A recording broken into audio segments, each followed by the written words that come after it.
रामकृष्ण हरी. जगद्गुरू तुकाराम महाराज हे आपल्या एका अभंगामध्ये आमच्याजवळ काय भांडवल आहे, ते कसं आहे, ते या अभंगातून प्राप्त करून देत आहेत. भांडवल हा शब्द जो आहे की आपल्याला पैसा या रूपाने आपल्याला माहिती आहे की माझ्याजवळ एवढं भांडवल असलं तर मी अमुक उद्योग करील, एवढं भांडवल एवढा पैसा असला तर माझ्या जीवनामध्ये अशा प्रकाराने स्थैर्य येईल. भांडवल हा शब्द जो आहे, हा शब्द मनुष्याच्या जीवनामध्ये अत्यंत निगडीत अशा प्रकारचा आहे, जवळचा आहे.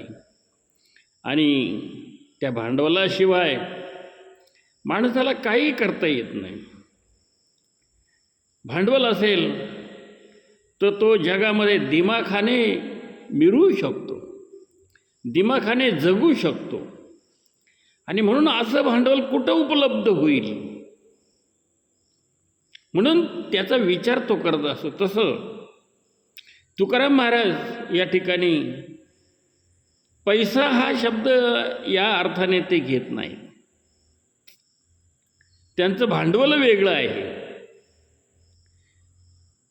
त्यांचं भांडवल इहलोकीतलं नाही. इहलोक म्हणजे पृथ्वी, आणि परलोक, परलोक म्हणजे या पृथ्वीच्या बाहेर, की जो भगवंताचा लोक आहे.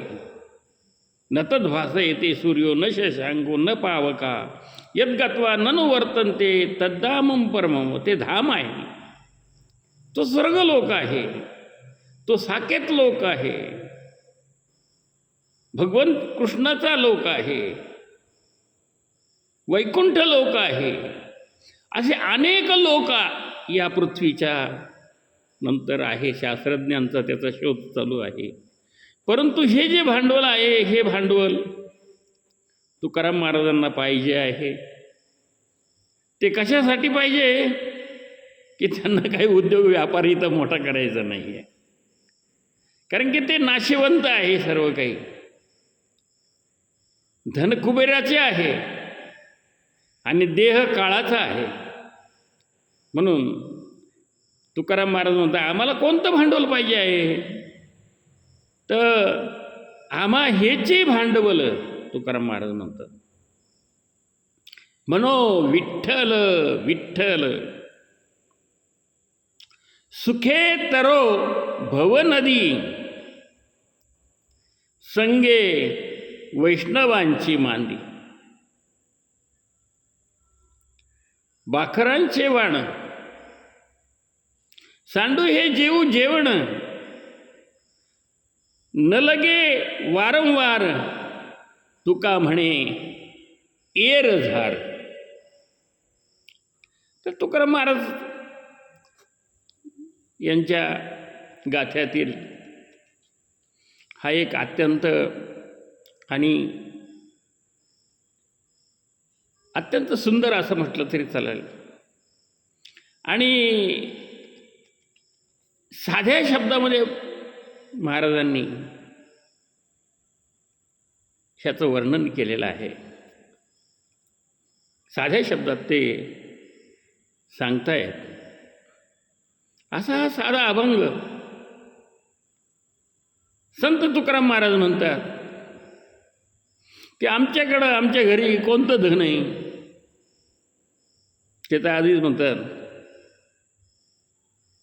की कुत्रे घर राखते, आम्ही सदैव सुडके. आणि आमचं घर कोण राखतं, कुत्रे राखतात.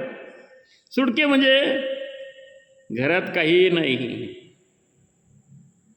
एक दाना नाही आहे, इतके सुडके आहोत आम्ही. आणि मग आमच्या घराला कुलूप लावायचं, दार लावायचं काही गरज नाही, उघडच असतं. आणि कोण राखण करतं? तर कुत्रे राखते, असं तुकाराम महाराज म्हणतात.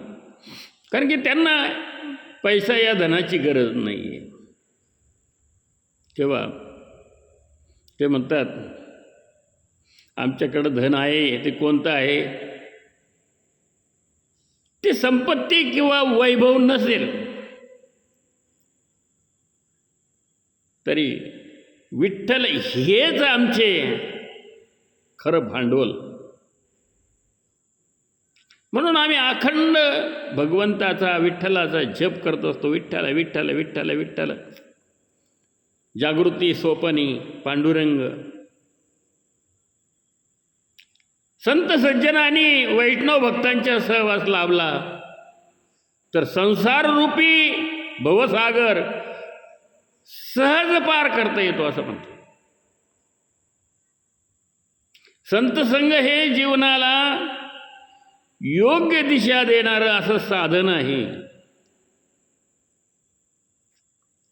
येणे साधती साधन. कशाने? संत संग. हरिप्राप्तीशी उपाय धरावे संतांचे ते पाय. येणे साधती साधन तुटती भवाची बंधनं. भवाची बंधनं तुटून जातात. एक साधन आहे ते. म्हणून भवसागर तरून जायचं असेल तर हे साधन माणसाजवळ असावं. म्हणून संत सज्जन आणि वैष्णव भक्तांचा सहवास आम्हाला लाभला तर संसाररूपी भवसागर जो काही आहे तो हा सहजासहजी आम्ही पार करून जाऊ शकतो. पार करता येतो. आणि सत्संग हेच जीवनाला योग्य दिशा देणारे असं एक साधन आहे.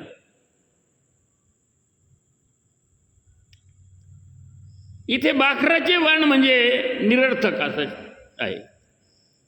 व्यर्थ आणि विषयप्रधान गप्पा गोष्टी तुकाराम महाराज म्हणतात की अशा व्यर्थ बोलण्याचा त्याग करून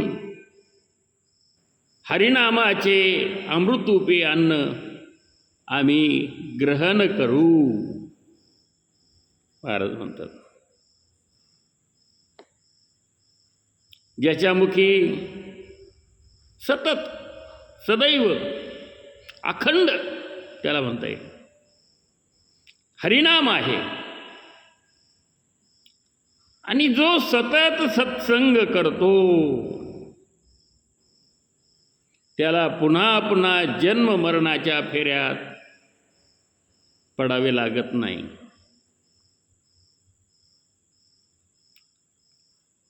त्यांची संसारातील व्यर्थ धावपळ जी आहे ही भ्रमंती संपून जाते त्यांची. पुनरपि जननम जनरपि मरणम ये संसारे ये गृहद्वारे. काय? पुनरपि जननम पुनरपि मरणम पुनरपि जननी जठरे शयनम. ये संसारे ये गृहद्वारे पाय मुरारे. पुन्हा पुन्हा जन्म घेणं, पुन्हा आईच्या पोटी जन्म घेणं, ही जी काही भ्रमंती आहे ना, ही भ्रमंती काय होते तर त्याची संपून जाते. आता या ठिकाणी बाखर शब्द वापरला महाराजांनी. आता बाखर म्हणजे काय तर बाखर म्हणजे पुरण, सारण किंवा गोड पदार्थ. उदाहरणार्थ करंजी जे करतात, करंजीला काय करतात? करंजी आपण दिवाळीला करतो त्याला बाखरच करतात ना करंजीला. आणि साटोरीमध्ये ते भरलं आहे नाही का, खोबरं असतं त्याच्यामध्ये, खसखस असते, गूळ असते, सगळं एकत्र करतात त्याला. वाण म्हणजे भेट वस्तू. बाखराची वाण असं म्हटलं आहे, भेटवस्तू म्हणून भेट म्हणून दिला जाणारा असा वाटा किंवा असा प्रसादसुद्धा असं म्हटलं जातं.